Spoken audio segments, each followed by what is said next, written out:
Comenzamos con la introducción del tema 22. Recordad que esta va a ser la primera página de vuestro tema, tenéis que enumerarla con el 1. Empezamos con una cita, yo he elegido la del Principito, pero si vosotros cambiáis de cita no hay ningún problema, podéis elegir una que os guste más o esta misma. Una vez que he escrito la cita, empiezo con el primer párrafo. El primer párrafo tiene dos partes. Una primera parte donde vamos a hablar de los desafíos a los que se van a tener que enfrentar nuestros alumnos en el siglo XXI y de las habilidades, como por ejemplo la capacidad analítica o el pensamiento crítico, que van a necesitar para intentar conseguir superar estos retos, estos desafíos del siglo XXI. En la segunda parte de este primer párrafo vamos a conectar, vamos a utilizar la cita que hemos utilizado al inicio de la introducción y la vamos a conectar con el tema. Una vez hecho eso, lo que hacemos es que explicamos que los maestros del siglo XXI ya no somos meros transmisores de un contenido y que nuestro rol como maestro ha cambiado y tiene que cambiar para conseguir que estos alumnos adquieran esas habilidades. Pasamos al segundo párrafo. El segundo párrafo siempre son las partes del tema, apartados y subapartados. Termina la introducción siempre con el marco legislativo. Vamos a nombrar nuestra ley educativa, el LOMLOE, el Real Decreto 157 del 2022 y el Decreto 61 del 2022 de la Comunidad de Madrid, que establece el currículo para los colegios en los que vamos a trabajar en la Comunidad de Madrid.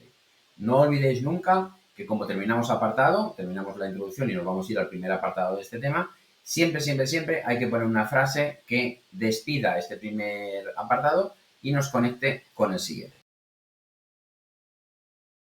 Empezamos con el primer punto del tema, el agrupamiento de alumnos. Vamos a hablar de dos características que son importantes, que tenemos que tener en cuenta, que son el tamaño del grupo y la composición, la diversidad en la composición de los grupos. Referente al tamaño del grupo, pues podemos encontrar estas 4 tipologías de agrupamiento con sus diferentes características y para qué se usan. Luego, con referente a la diversidad, podemos encontrar grupos homogéneos o heterogéneos en función, por ejemplo, de la personalidad del alumno, más o menos tímido, o en función, por ejemplo, de su nivel. Una vez hablado esto, nos vamos al punto 2 del tema, que es la distribución del espacio y el tiempo. Comenzamos en el apartado 2.1 con la distribución espacial. Aquí lo que vamos a hacer es poner un ejemplo práctico de cómo organizamos nuestro aula con espacios de aprendizaje con un ejemplo real. En este caso, una distribución de 5 espacios y los vamos a explicar. La distribución temporal, lo mismo. A través de un ejemplo real, vamos a explicar cómo organizamos, cómo distribuimos el tiempo en las sesiones, en nuestras sesiones de clase. En este caso, pues lo mismo, con las diferentes fases, el inicio de clase, la introducción del nuevo topic, la práctica guiada por parte de los alumnos, la cuarta fase es la fase de producción. En esta fase los alumnos trabajarán de una manera autónoma y terminaremos la sesión con la actividad de cierre, donde los alumnos harán una reflexión sobre lo trabajado en esa sesión. Nos vamos ahora al punto 3 del tema, es la selección de la metodología. Aquí comenzaremos hablando con una definición de Miguel, donde define lo que es una metodología didáctica. Después nombraremos los 3 aspectos que van a condicionar nuestra decisión a la hora de utilizar una metodología u otra, que son los principios pedagógicos del Decreto 61, las características de nuestros alumnos y el enfoque competencial propuesto por la LOMLOE.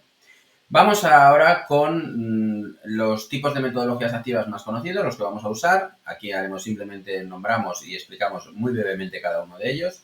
Y luego hablaremos de las características que tienen todo este tipo de metodologías, todas estas características que veis aquí.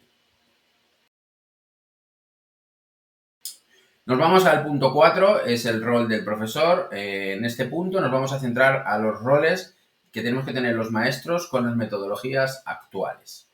Son todos estos que veis aquí, los tenéis que explicar. Y nos vamos a cerrar el tema con el punto número 5, que es el control y la disciplina del aula.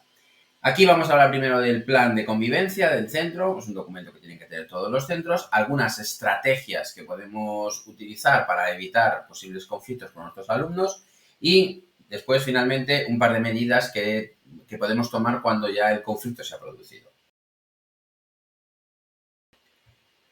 Recordad que terminamos con la conclusión y las referencias que vamos a utilizar en todos los temas. Y con esto damos por terminado el tema 22.